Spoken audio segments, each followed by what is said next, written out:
লক্ষ্মীপুরের রায়পুরে চাঁদার দাবিতে প্রবাসী নির্মাণাধীন দোকান ভাঙচুর করার অভিযোগ উঠেছে স্থানীয় বিএনপি নেতা মামুন মোল্লার বিরুদ্ধে।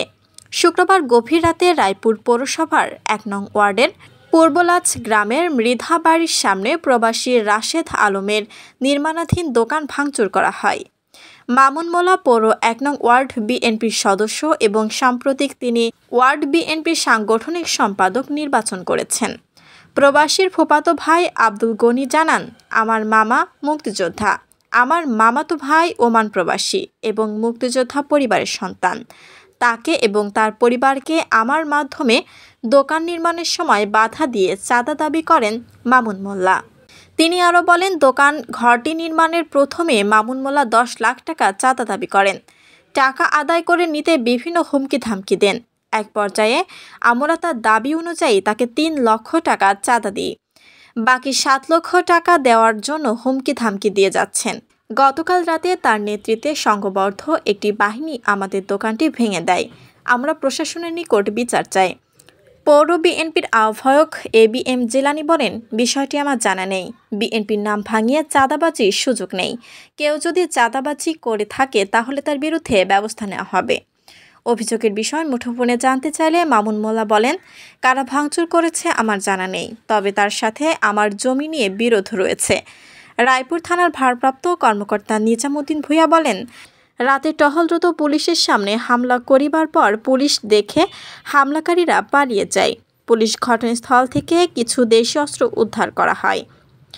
এ ঘটনায় থানায় কেউ অভিযোগ করেনি। অভিযোগ পেলে আইনগত ব্যবস্থা নেওয়া হবে। যখন আমরা এই জমিটা ক্রয় করার পর এখানে আপনার করার পর আমরা ওই যে কিনছে ওই প্রবাসী মুক্তিযোদ্ধার সন্তান আমার মামাতো ভাই, সে বাইরে থাকে আজকে ৩ বছর মতো।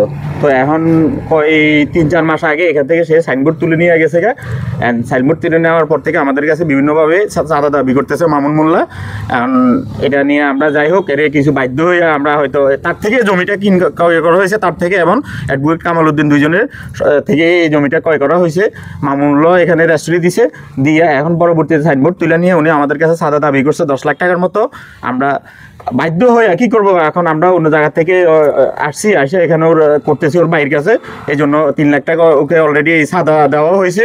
এখন বাকি ৭ লাখ টাকার জন্য সেই আমাদের কাজ চলাকালীন অবস্থায় বিভিন্ন সময় মিস্ত্রিদের হামলা করতো, মিস্ত্রিদেরকে মারধর করতো এবং করতো। তারপরে আমাদের এই ৭ লাখ টাকা না দিলে সে আমাদের হত্যার হুমকিও পর্যন্ত দেওয়া হয়েছে, আমাদেরকে হত্যার হুমকি দেওয়া হয়েছে। এবং সর্বশেষ গতকালকে রাত্রে আইসা এখন তার লোকবল নিয়ে আইসা সে কালকে আমাদের এই সম্পূর্ণ ভাঙচুর করে স্থাপনাটা ভাঙচুর করে যে সে চলে গেছে তার লোকজন নিয়ে, গুন্ডা বাহিনী নিয়ে।